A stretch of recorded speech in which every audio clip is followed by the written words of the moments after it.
All right, guys, welcome back to the Agent Investor Podcast. I'm your host, Tom Caffarella. I've got a very, very, very awesome guest today, Tyler Ford. Tyler, thank you for joining us today. Appreciate it, Tom. Pleasure being on. I'm honored. Thank you.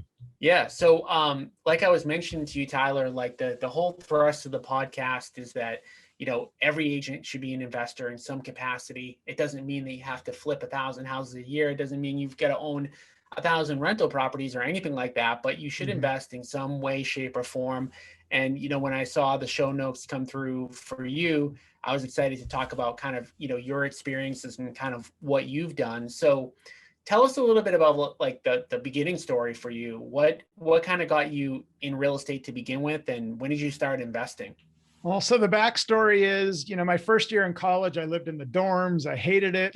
I wanted to go to a different college. My parents really wanted me to stay put, and I'm glad they encouraged me to stay where I was at. But long and short of it, I had some money invested, a little bit of money invested in some stocks, and they helped me do a kitty condo, FHA kitty condo. And I bought my own house in college, had a roommate, was able to house hack. And I didn't, that's now become the thing. At the time that this was, over 35 years ago. So long and short of it, I bought a house, got a roommate pretty much covered the mortgage. And when I graduated from college, I put about $40,000 in my pocket.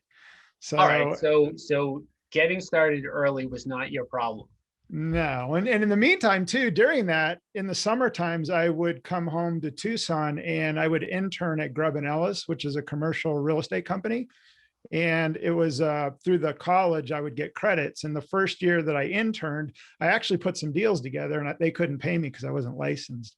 And so the second summer, I got my real estate license and interned at the same time, and they were able to pay me on a few deals. So I've had my license now for over 30 years. And so I've been an agent investor going on 30 years and started at a young age and graduated from college, bought my first foreclosure, ended up buying some foreclosures that I ended up keeping. And that's kind of was the start of my real estate career. Nice. So the first property that you did that I guess you house hacked, where was that located? What were some of the numbers on that? Well, I lived in Flagstaff, Arizona. I went to NAU, and it's been a while, so I don't remember all the numbers. I just remember that the amount that I was able to put down and my mortgage payment, my roommate covered the rent. That's kind of what I remember. Yep. So it was pretty close to just break even. And so I was able to keep my expenses down, but more importantly, it was, for me, it was all about the balance sheet and net worth and learning that at an early age, and then having equity when I graduated and sold it. In hindsight, I probably should have kept that property because I look at it now and I mean, that home was worth about $500,000.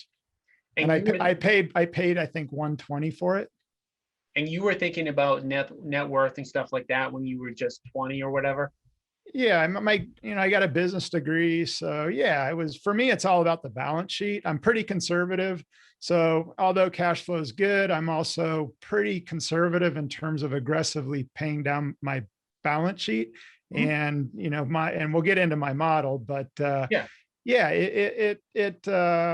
me, it was not necessarily the cash flow at the time, but just reducing my expenses so I could put myself through college, and at the end of the day, build some equity. So I wasn't throwing money out the window in terms of rent or, living in the dorms, things like that.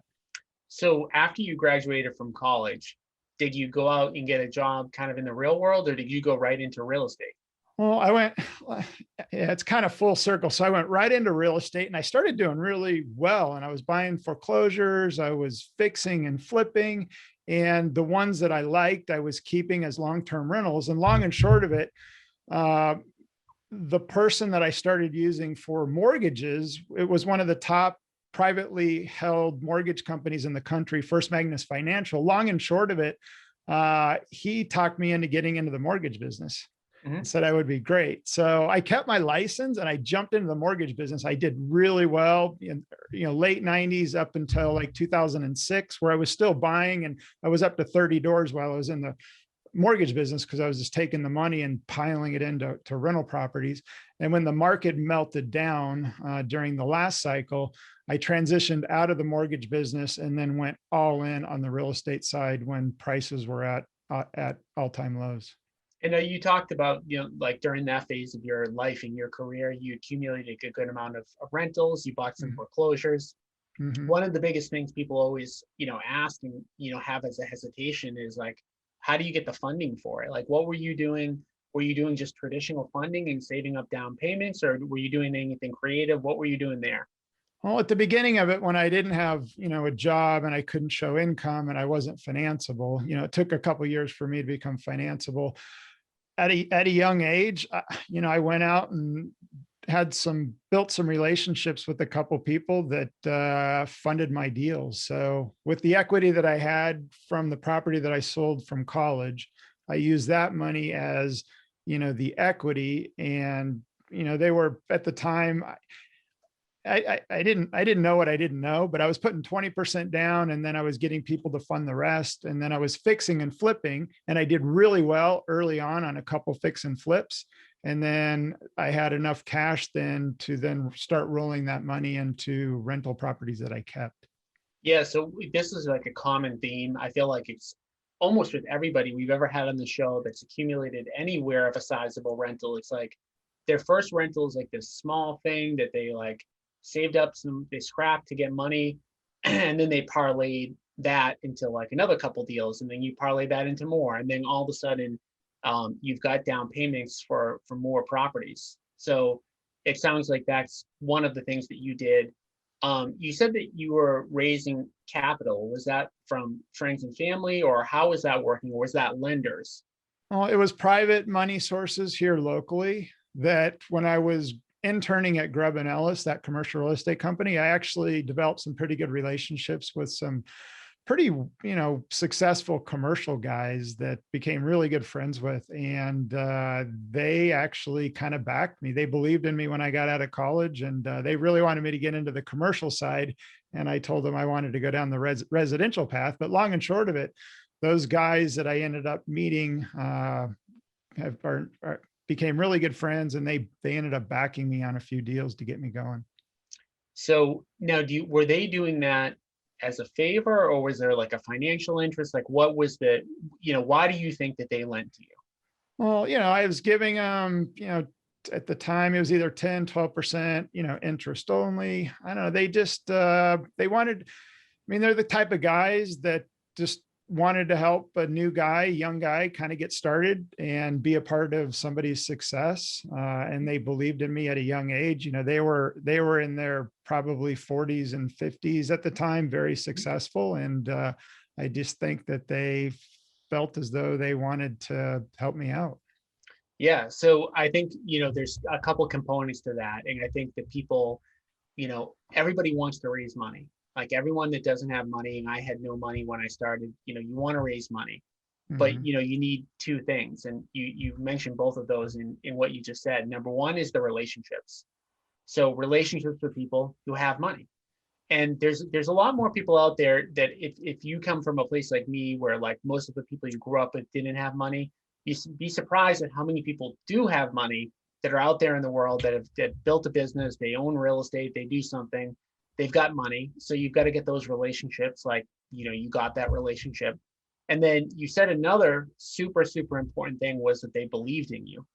So why do you think that they believed in you? And for somebody that's looking to raise capital, like how do you manufacture that, or like what was it about you that they believed in? Well, yeah, I think, at some point, and I get it now, when you see somebody younger that's hardworking and, Yeah. out there working hard, you want to be part of their success because you believe that, down the road, they're going to be successful. And I think that's what they saw in me. I interned for them for a couple years. I showed up on time, I Yep. did everything they told me to do. Yep. I was reliable, responsible. Those are all, people have to like and trust you. And, Yep. those two things, getting rapport, like trust when you're buying, especially when you're buying, off market deals, dealing with somebody that wants to sell. But that's what and we became good friends, but they just believed that I was going to do what I said I was going to do. And so, because you had done that in the past. You exactly. illustrated that you were going to do what you said you were going to do. Right. And so a lot of people that lend, they have money typically for a reason. They're sophisticated enough to know, like, where should I invest my money? Who should I put it in? What's the type of person? And you get into, you mentioned the age thing. You get into your 40s and 50s, and you've been around the block, and you see, okay, who are the types of people that are successful, who are going to be successful? Do they display the attributes that you'd want to look for? And if I lent to Tyler, am I going to get repaid? And is that exciting enough for me to get repaid and also be a part of some of his first kind of launch him, right? That's an exciting thing. Even me on the brokerage side, like that's something I get excited about. I see it.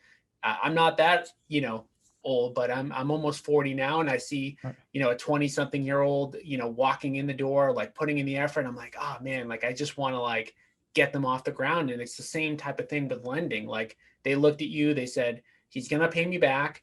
This is gonna launch him, and you just kind of went from there. So as you were in the mortgage industry, you got Mhm. up to what you said, 40 doors. Yeah, I mean, the mortgage business really accelerated me. I ended up having the top team in Tucson, and at the time was making really, really good money. And it just I basically put everything I was making, I just was dumping it into Mhm. multifamily properties. I ended up getting up to about 30 doors. Long and short of it, got a little bit lucky. At the height of the market, I was doing some lending for another investor that was doing a 1031 exchange from Colorado to Arizona.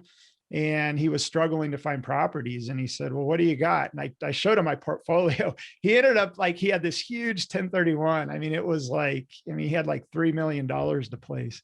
Yep. And anyway, long and short of it, he offered me prices that I just couldn't pass up at the time. In hindsight, I wish I would have kept them all.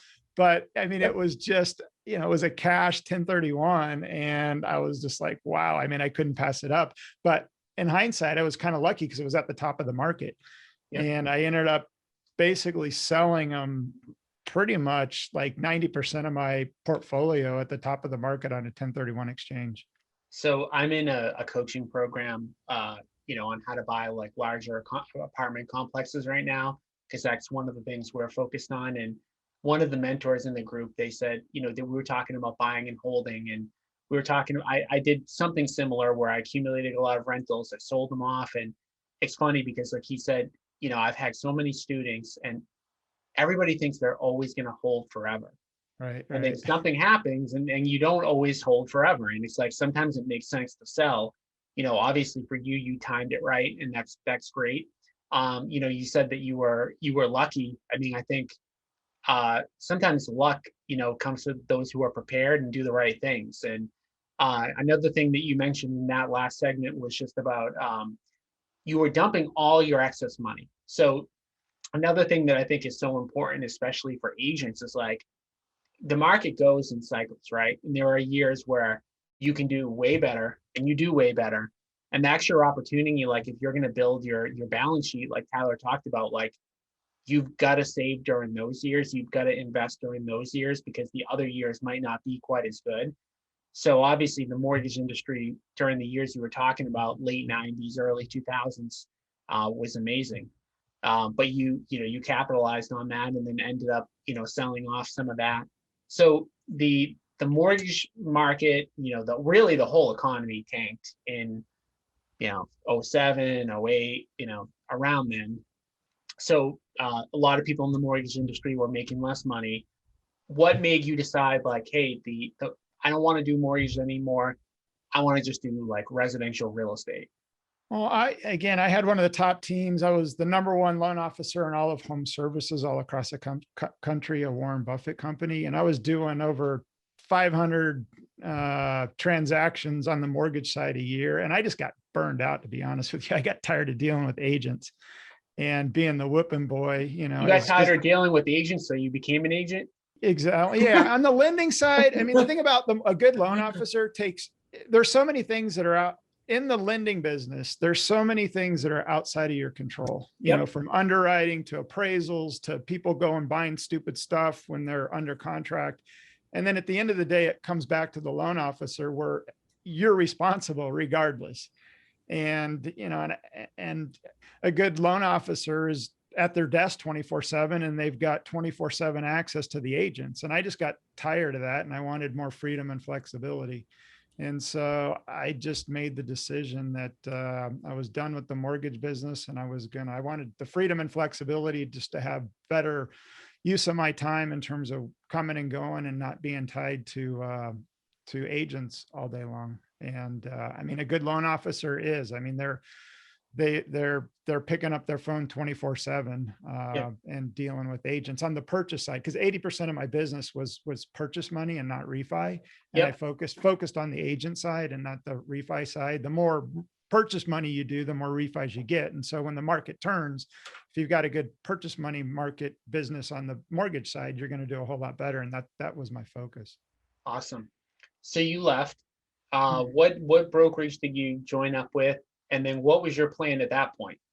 Oh, I left, and so much has changed. One of the big reasons I ended up getting on the going back in the investment side, because prior it was just, it was direct mail, it was bandit signs. I mean, it was pre-internet, just when the internet was no social media. So the marketing has changed over the years. And then, one of the things that I've done successfully is evergreen SEO marketing.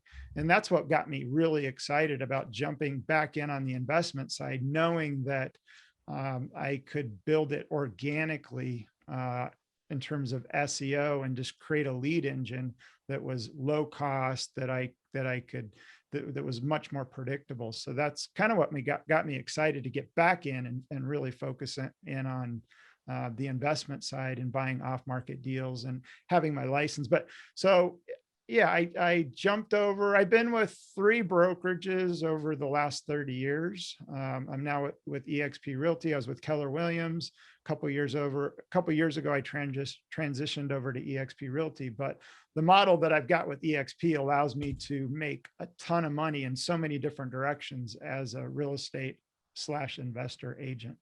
Mhm.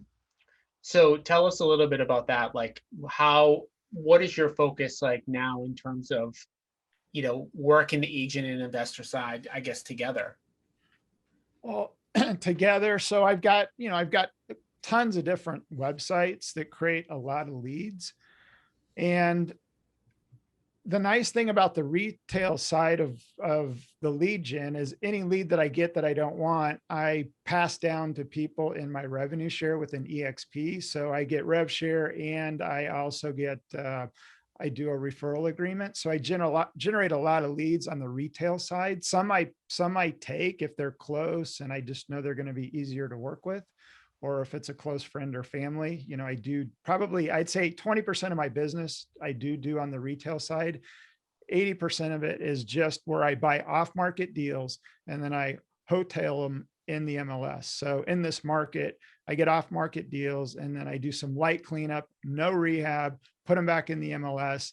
I'm the agent, and then just sell them in the MLS.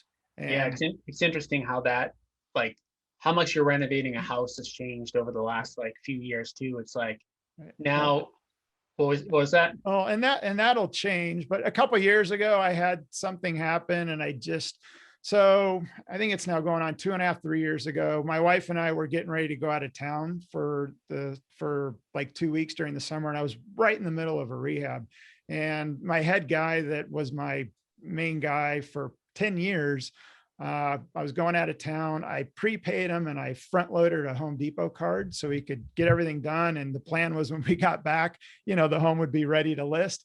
I got home and nothing was done, and he was nowhere to be found. Yeah. And I lost about $20,000 on that deal. And at the time I was just contemplating, I don't know, just I was frustrated with living at Home Depot every day. And at that point I made a change, and I haven't done a rehab since. Yeah. So like, like one of the big things that people tell me, like, oh, why don't I invest in real estate? One big part is the construction side. Right. I know, like, I don't have a construction background. I'm lucky enough to have 2 partners who fill in on that role, but you really don't need to. I mean, Tyler, what you're mentioning, the wholetailing component, for those of you who don't know what wholetailing is so you're closing on those deals, right? Yeah, we're doing a double. Being a licensed agent, again, I'm really conservative. I do everything by the book. It's not, you're not wholesaling. Yep. You're double closing. So I close on it, I take it down, and then I list it in the MLS. So I own the property and then I hotel it in the MLS. So it's a little bit more expensive, Yep. but for me, it's worth it just because I'm doing it the right way. Yeah, exactly. And sometimes I mean, the benefit to doing that as well versus wholesaling and not closing on it is there is a big benefit to getting it out there to the entire market. Right. That's the other thing. Like anytime that you wholesale a deal, you are not exposing it to everybody. So if once you close on it, once you put it on the MLS, I mean, you're opening it up to probably at least 10 times the amount of people. Even if you have a really big buyer list, you'll never have all the buyers that are looking for homes. So I think that's the other benefit. So when you talk about wholetailing and buying, and do you do anything? Do you do clean out? Like, what do you do there? Well, it depends on the home, but we'll clean it up, get all the junk out. Some of the homes we get just need carpet and paint clean up. Others that are fix ups, we will just clean all the junk out and just clean it up the best we can without spending any money. Yep. But the ones that don't need a full rehab that are livable and nice, but might need carpet and paint, or maybe, roof will get it to the top end of what it's worth. So the things that are easy, that don't require, ripping up tile and cabinets and things that, kill your, yeah, from a cash flow standpoint, especially in this market, a Yep. little nervous and don't want to be caught, with the musical chair when this market, it's not a matter of if, matter of when, the market turns. So the benefit too is you don't have your cash flow statement is just, I like it. It's just a better feeling that you're not bleeding cash until you get it sold. So it's just light cleanup to maximize what we think we can get in terms of the as is MLS value. Yeah, absolutely. And so those off-market opportunities, you talked a lot about SEO. For those of Mhm. you who aren't familiar with SEO, that's basically doing a bunch of work on your website so that you show up high when somebody searches a key phrase on Google. And that takes a lot of time, effort, and energy. I don't know how much you put in to get a bunch of leads, but that's definitely not something that someone can do in like 24-hour turnaround time. Is that how you're generating all of your deals, or do you have other marketing streams too? Well, again, a couple years ago, I basically just said I'm going to revamp my entire business. I locked myself up in my office for about 2 months, and people probably won't believe this, but it's all I do. My cost per deal is we're getting enough leads to buy 1 to 3 properties a month. Yep. We buy 1 in 17 deals, and my average cost per deal is between $200 and $400. You buy 1 in 17 deals, or 1 out of 17 of the leads that come through? So it's 1 out of 15 to 17 leads that we get, we're buying. Okay. So I'm getting enough organic SEO leads to be consistently buying 1 to 2 to 3, 4, 1 to 3, possibly 4 a month in And terms of so, our lead flow.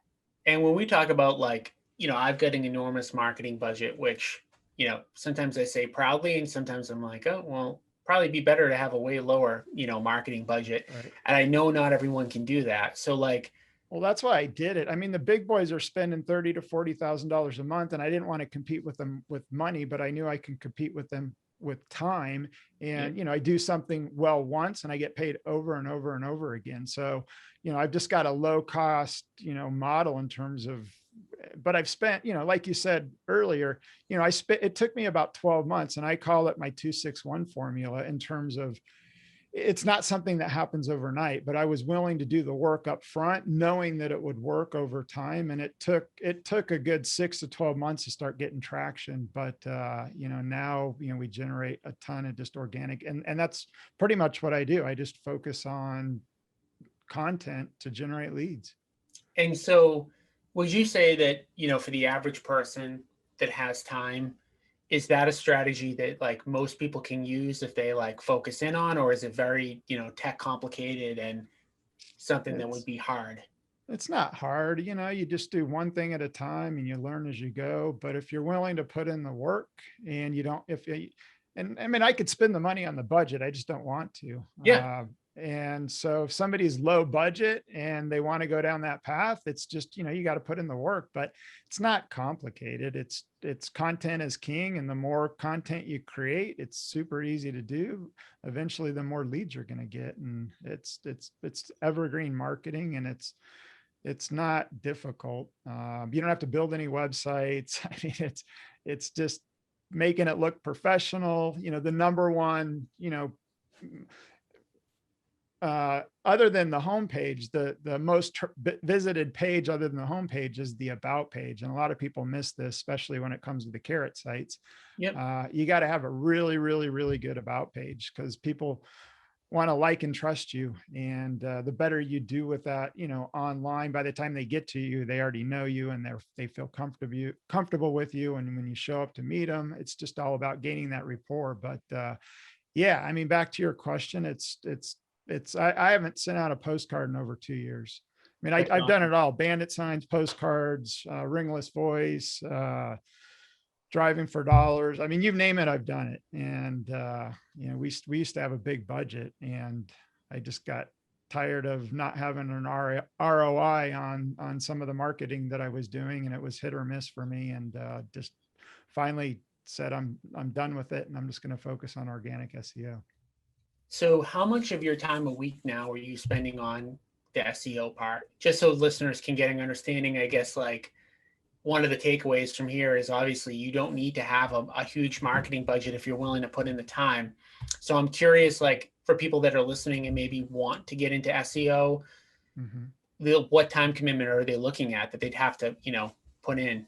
Well, people, I've been on a lot of podcasts with Trevor at Carrot, and I mean, I have a ton of people that are always reaching out to me, and everybody kept asking me this question, and I couldn't answer it. Like, I would answer it, but it was never a good answer, and I couldn't articulate it. So one night I was just thinking, and I came up with what I call my 261 formula to success. Mhm. And so basically, if I look back at what I did and what I still continue to do, it took me, the two stands for, I locked myself in my office for about 2 months, created content, put together a bunch of community location pages, did my about page, created a ton of content. And that content took about 6 months to marinate, Mhm. in terms of getting traction when it comes to SEO. So it's about setting realistic expectations up front. It's not something that's going to happen overnight. So I spent about 2 months, just, I would say an hour to 2 hours a day, maybe even more. Took about 6 months to get traction, continuing to do now maybe about 10 to 15 minutes a day. And then it took about 1 year for the magic to start to happen in terms of the SEO juice and the secret sauce. So, but in the meantime, once I put in that hard work for the first couple of months, I still probably every morning when I get up, the first thing that I do is I look at what content's going out. I make sure that it's perfect. I've got my checklist of all the things that I do. So I spend probably, I'd say 10 to 15 minutes, 5 days a week now, just making sure that my content is good for my local area. Yeah. And so you're generating, enough to do a deal or two, maybe even three per month, Mhm, which is mhm. like more than most people do. Definitely like good volume. If you wanted to expand outside of the area and do even more, like, would you have to do another 2 months, or is it like, does it get easier? It gets easier. But the thing is, like, I mean, you got to know who you are and what you want to do. Like, I used to aspire to be that. I just don't want that anymore. Yep. Like, I want to keep it lean and mean. Like, I could go to other markets. I mean, there's a lot of things I could do, but I'm happy with my, 1 to 3 deals a month at an average net profit of, 12 to up to $40,000 per deal. Um, and I mean, the key is, it goes back to the balance sheet in terms of keeping expenses down, not being over leveraged, being able to put yourself in a position to be able to do that. And, now, I mean, 100% of all the doors that we own, I own free and clear. That's And awesome. I help a lot of people with their markets outside of my market. That's where I get some of the biggest pleasure lately, Yeah. is when people reach out to me. So I could do it. I just don't want to. To me, it's about my freedom number and time freedom and flexibility Yep. to do what I do and continue to pile it into income producing assets. And that's, what you just said is like one of the biggest things that, not that I'm perfect at it, but like whenever we have an agent that we talk to or consult with in any way, it's like, we got to get clear about what you want, Right. because some people want to be in 50 markets and they want to own the world, and that's their gratification. And for some people, it's like, well, I just want to have more time back. And for some people, it's something else. So it's like, until you know that, it's tough. And I like the fact that you basically said, I'm good where I'm at, because like most people don't do that. Right. And Right. I always aspire to be more and level up my game. So, I mean, I'm always one for, Anthony Robbins, can I constant, never ending improvement. So I'm always upping my game, but Yeah. yeah, it's just, I had a big mortgage team and I just don't want to manage a bunch of people. That's what it comes down I hear you. I to. hear you. Uh, cool. So what advice would you give to an agent who's out there that's like successful agent but hasn't started investing yet? I'd tell them to get started right away. Cause at the end of the day, your typical real estate agent, they're only as good as their last commission. And, a lot of them don't have a whole lot to fall back on other than, maybe the equity of their home, some investments. But, real estate for me, it's about working yourself out of having to produce as an agent, and being that you have a license and you're an agent, and I mean, the market, it's silly for me, for agents not to invest in real estate. It just tells me that they don't really understand, real estate from an investment standpoint and all the benefits that come along with owning real estate. But I would say just get started. And I mean, you got to pick what you want to do. I mean, it's easy to, in real estate, whether you're an investor or an agent, it's easy to go chase the next shiny object. Yep. So like we talked about, get clear on what it is that you want, single family homes in certain neighborhoods, multifamily. We do a lot in the mobile home space, and we're doing really well there with this market turning the way it is. So you just got to get clear on what you want, and just start out and start doing it. But yeah, to me, it's silly for those that aren't doing it. Yeah. Yeah. Taking action, I think, is the number one thing. Like, I Right. think, I hate to say this, like, you want to plan, you want to know what you want, but I think sometimes like you got to start to even figure that out. Right. You talked about you had a huge mortgage team. At some point in your head, you were like, "That's going to be amazing," Right. and then you did, and you're like, "Wait a second, I don't want to manage all these people." So like you could have planned for decades to say, "Yes, I'm building a huge mortgage team," and it's like until you start doing it, you're like, "Actually, I didn't realize my personality doesn't jive with that." And the same thing with investing. It could be that you think you want to flip and then you hate managing contractors, or you think you want to own multifamilies and you realize that it's single families that you want to own. So yeah, definitely the step is to take action. And Right. you And know, a lot you of times, I mean, I didn't get clear in terms of what I wanted until, pretty far down the road. So until you that takes start doing it, it's hard to get clear early, other than, the clearer, the more you do, the clearer it becomes. that's exactly right. Like for me, like I know, like I've thought a million times, this is it. This is 100% what I'm going to do when I grow up. And then like something changes, or you realize that you don't like something as much. And but Mhm. either way, the first step is always you've got to take action. And even if it's a small action to get Right. started in investing, whether it's like to do a small renovation or own a small, piece of rental real estate or whatever, like that momentum will get you started.